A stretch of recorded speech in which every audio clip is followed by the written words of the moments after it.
Hi, welcome to Savory Ceylon. I'm Karthika. Today I'm going to be showing you how to make carrot cake with cream cheese frosting. Trust me, this is the best carrot cake you'll ever be trying in your life. This is my favorite cake, and it's also a cake that is always requested by my friends and family. So I'm super excited to share this recipe with you. Let's get started. You can either use a hand mixer if that's what you have, or the one I have, it's a big mixer. Either or works perfectly fine. So in the mixer bowl, you're going to add brown sugar, white sugar, oil, eggs, and the vanilla. Now you're going to mix everything for about a minute on medium speed till they're all well combined.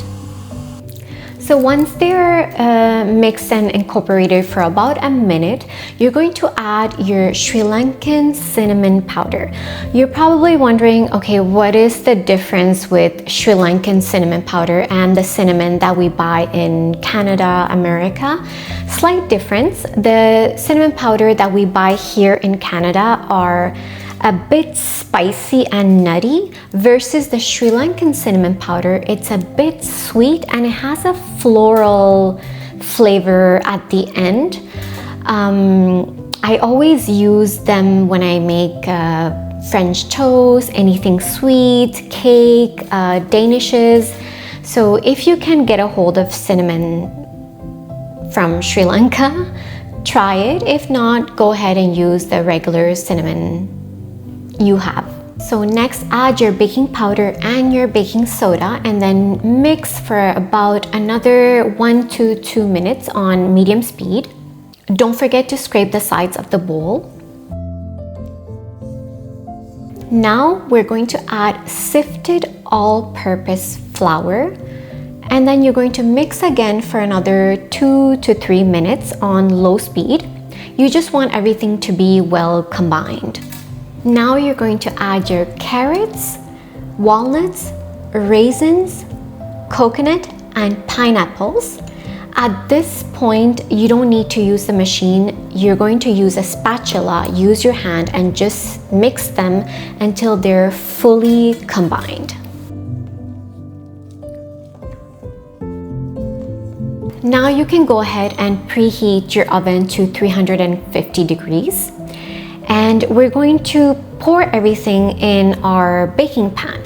So you can either use 3 6-inch round pans or 2 8-inch round pans, so you'll have like a shorter cake but then wider, or you could use a rectangle size pan which is 9 by 13. So any of these 3 works well. I'm going to use 3 6-inch pans because I like my cake small but tall. So it depends on what you prefer. You could use whichever method you like. So this next step is not crucial, but if you want your cake to come out clean and neat, it's always best to grease your pan and add some parchment paper in there. So for the base of the pan, you're going to just use the back of the pan, put it on parchment paper, draw it out, cut that out and put it in, and then you're going to insert more parchment paper on the sides.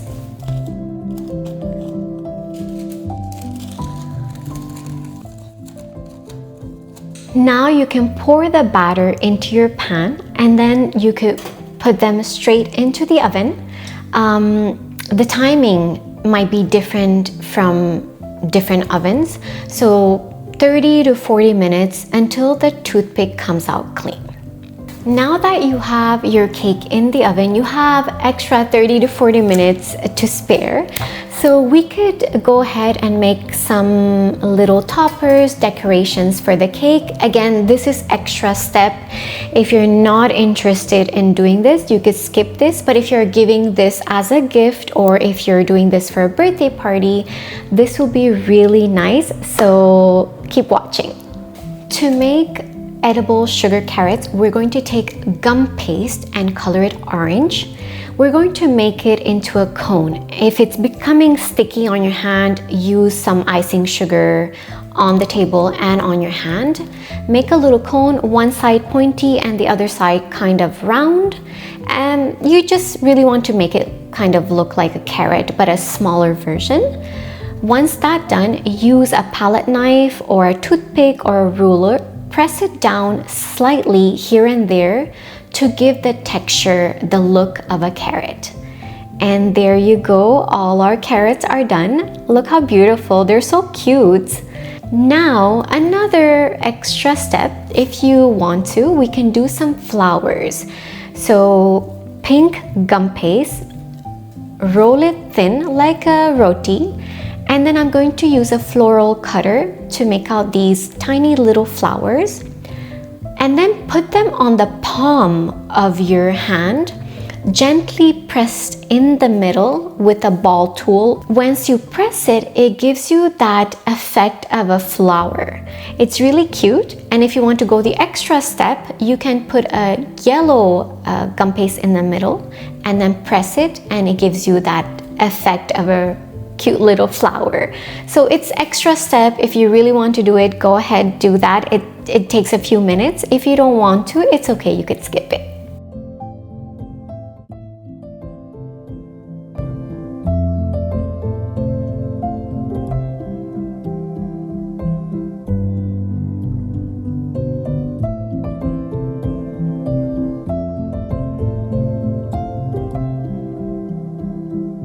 By this time, your cake must be ready. You can take it out of the oven and use a toothpick to check.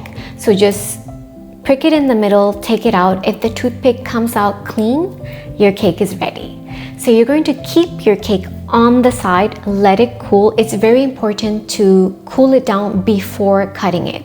So while it's cooling, we can go ahead and make our frosting. I like to beat my butter first.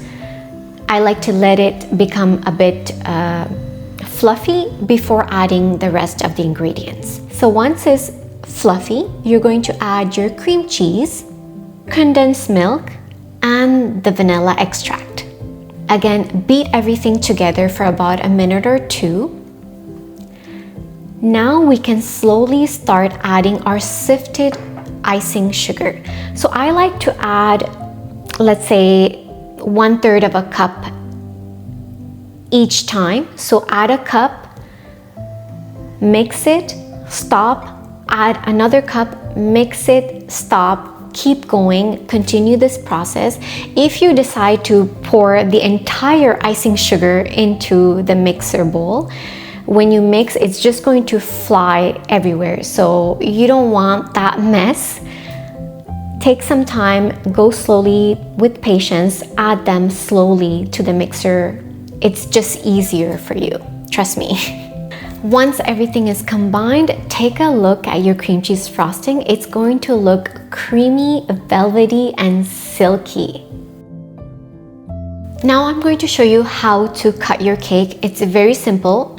Remove the parchment paper around the side of the pan.